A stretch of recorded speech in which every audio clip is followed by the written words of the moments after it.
Do you think, Ronan? You think it would be more dangerous to stay in New York or to go sailing? I think it's more dangerous to go sailing.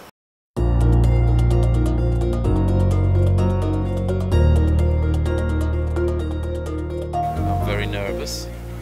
We're not ready.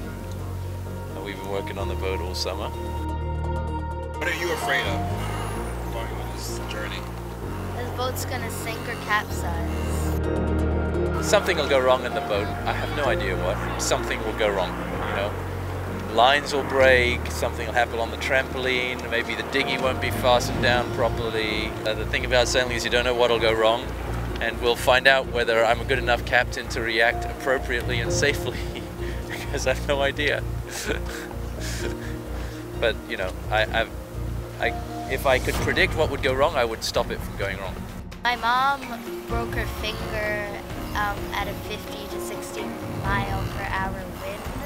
I think that's a mirage, the idea of having more time. You know, there's a small window when you want to sail to the Caribbean from the northeast, but at the end of the hurricane season, which ends November 1st, and before the onset of the winter storms, which happen by Thanksgiving.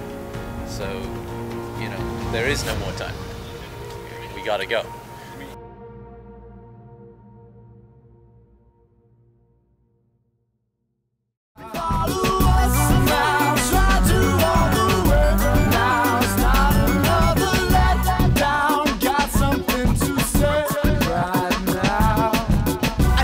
Y'all done wrote a nigga off like the leases on these cars and these homes you niggas thought you stayed in. With so many bosses, why are they still laying niggas off they job, nigga, for real? Gon' give a nigga a gig then. First leg, while we shake everything down and make sure everything is okay, we're not bringing the kids. I'm taking a crew of 9 people. They're all young, fit squash players. We're going to go to a squash tournament, and I think that'll be a great crew. And once everything, all the systems are running smoothly, having the kids on board is, I don't think, very dangerous at all. I always hurt myself on the boat. You do? What, like you stub your toe? I mean, there's always a risk, but frankly, we live in New York City. There are at least as many risks here in New York City as there are on the sailing boat. So, you know, we're going to be very conservative. We're not going to sail when the weather is even moderately a small chance of being bad. You know, look at the beautiful day today. Guess what? We're not sailing because there's a storm off the coast, you know. We could go though. The guy said you could make it. The winds are sort of 25 to 35 knots, gusting to 40 off the coast. But we're not going to go.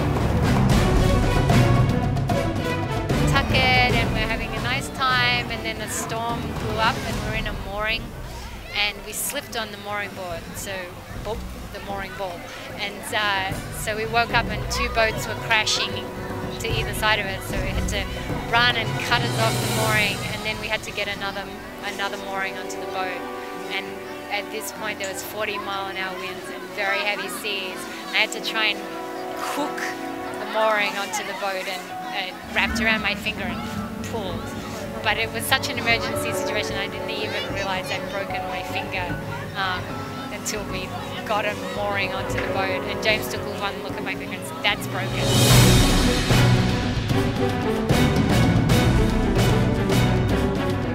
Definitely the ocean. The place is scary. There's a lot of waves, a lot of stuff going on.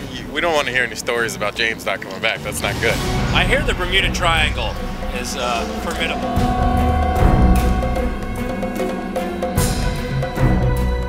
Crazy, insane, out of this world. Why am I not going? Because I snapped my Achilles 4 weeks ago and I didn't get doctor's clearance.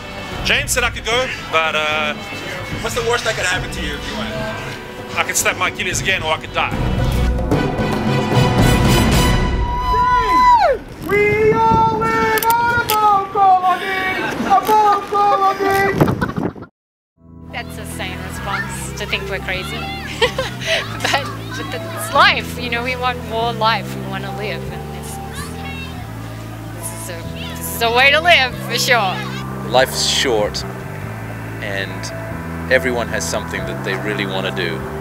The idea of not doing that something because it's illogical or might not be good for your career is, to me, crazy.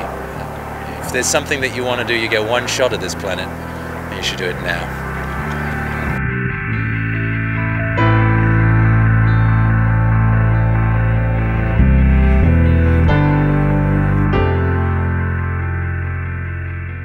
Reenact the moment when James brought it up to you. What Oh happened? no, he's too sly for that. It's not. It wasn't. It was a very long progression of, So you he know. brought home a magazine. No, it was. I mean, it was even when I first met him. You know, he said, I love sailing. It's something I do, and one day my dream is to sail around the world. So it was planted pretty early on. And, you know, it was slowly over time, you know, it wasn't he came home and said, let's sell the house and buy a boat, even though that's what happened. But it was a slow increments.